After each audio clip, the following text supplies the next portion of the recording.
दोस्तों जापान के बारे में आपने कुछ ना कुछ तो इंटरनेट पर सुना ही होगा, और अगर आपने ऐसा नहीं सुना तो आप पक्का यूट्यूब पर कोई भी वीडियोस नहीं देखते हैं। दोस्तों जापान एक ऐसा देश है, यानी यूनिक इन्वेंशन, जिसके बारे में आप जितना सोच भी नहीं सकते हैं। जापान हमेशा अपनी यूनिक इन्वेंशन के मुकाबले ट्रेंडिंग में रहता है। दोस्तों ये इनोवेशन इतने यूनिक होते हैं कि कई बार कई लोग तो यह भी कह देते हैं कि जापान 2020 में नहीं 3020 में रह रहा है। दोस्तों जापान अपने लोगों का बहुत ही अच्छे से ख्याल रखता है। तो चलिए आइए मिलकर जानते हैं जापान में हो रहे कुछ इंसेन इनोवेशन के बारे में। दोस्तों वीडियो में आगे बढ़ने से पहले अगर आप इस वीडियो को पहली बार देख रहे हैं और चैनल पर नए हैं तो चैनल को सब्सक्राइब करना मत भूलिए।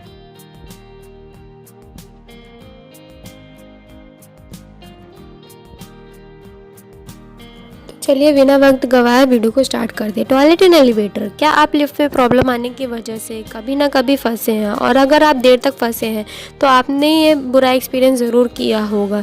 कितना ख़राब होता है ये एक्सपीरियंस। मानिए अगर किसी को वॉशरूम जाना हो और जल्दी से जाने के लिए वो लिफ्ट में भागते हुए आता है और वह अपने घर के लिए जा रहा हो और लिफ्ट में फॉल्ट की वजह से लिफ्ट बंद हो जाए।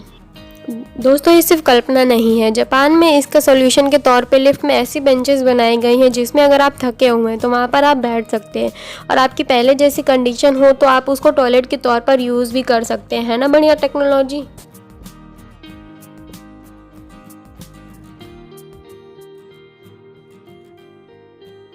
दोस्तों चलिए बढ़ते हैं अब नंबर नेक्स्ट की ओर। Wheelchair in buses. दोस्तों जैसा हमने आपको बताया है कि जापान अपने लोगों का बहुत ही अच्छे से ख्याल रखता है, और इस तरह की बसेस को ही देख लो जो हर तरह के नागरिक के लिए अवेलेबल है, चाहे वो डिसेबल ही क्यों ना। फ्रेंड्स इस रैक को ड्राइवर हैंडल करता है। जब भी किसी डिसेबल को उतरना या चढ़ना होता है तो ड्राइवर इस रैंप को उसके अकॉर्डिंग लिफ्ट कर देता है। फ्रेंड्स जापान यहाँ पर भी नहीं पीछे हटा। अभी तो ये मैनुअली करता है, लेकिन अभी आने वाले कुछ समय में इसको ऑटोमेटिक करने की सोच रहा है।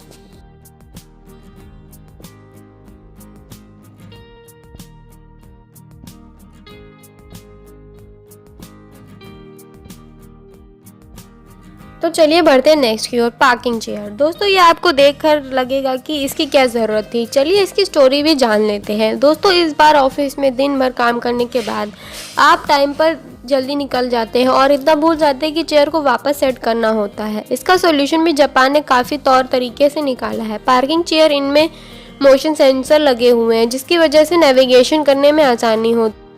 इसमें बस एक ही आपको काम करना होता है, बस आपको क्लैपिंग करनी होती है। उसके बाद का कमाल आप वीडियो में देख ही रहे होंगे। अब ये जापान के कई ऑफिसेज में भी यूज़ हो रही हैं।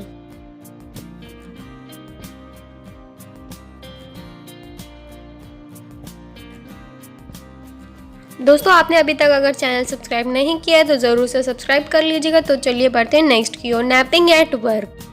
दोस्तों चलिए अब इसका मतलब बताते हैं। इसका मतलब ये है कि अगर आप पूरा दिन काम करते हैं तो आप उसमें थोड़ा टाइम सो सकते हैं। इसी को नैपिंग एट वर्क बोलते हैं। यह कल्चर जापान के लोगों में भरा हुआ है, जिससे यह पता चलता है कि जापान के लोग कितने हार्ड वर्किंग होते हैं। फ्रेंड्स आप सो सकते हैं, लेकिन आपने ज़्यादा जगह लेके सोने की कोशिश की तो आपके कलीग्स आपको उस जगह से उठा देंगे। बस प्लेटफॉर्म। दोस्तों आपको पता है कि किसी भी बस को पतली गली में मोड़ना काफ़ी चैलेंजिंग होता है अक्सर जापान में, लेकिन आपको पता होना चाहिए कि जापान में 1 इंच का ग्रेडियंट तरीके से यूज़ किया जाता है। इसलिए जापान में रोटेटिंग प्लेटफॉर्म है, जिसकी वजह से बस किसी भी दीवार से टकराए नहीं। यह बहुत ही सेफ है।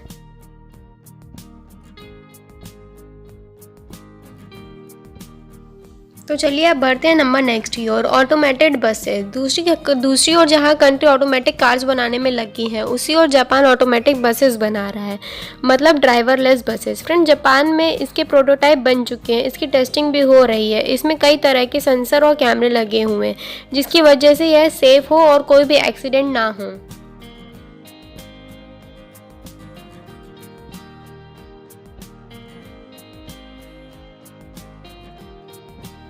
साइंस। जरा सोचिए अगर आपको कोई प्रोडक्ट खरीदना हो और आप मॉल में जाते हैं, मॉल काफ़ी बड़ा होता है तो आपको उस प्रोडक्ट को ढूंढने में काफ़ी समय लग सकता है।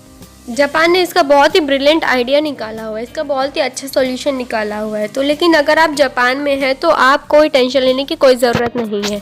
वहाँ पे जापान में मॉल्स में ऐसी मशीन्स है जिसमें आप अपने प्रोडक्ट का नेम डालेंगे, नेम टाइप करेंगे तो उसके ऊपर लगे हुए साइन आपको खुद ब खुद प्लेस और डायरेक्शन बता देंगे। काफ़ी कमाल का है ये देश और छोटी से छोटी मुश्किल का सॉल्यूशन है। आपने यह सुना होगा कि जापान में हर तरीके की वेंडिंग मशीन है जिसमें से आप कुछ भी खरीद सकते हैं, चाहे वो मिल्क शेक हो या चॉकलेट शेक को, चाहे वो चिप्स हो या पिज़्ज़ा हो, बर्गर हो। लेकिन आपने ये नहीं सुना होगा कि जापान में एड मशीन भी है जिससे आप फर्स्ट एड निकाल सकते हैं या ख़रीद सकते हैं।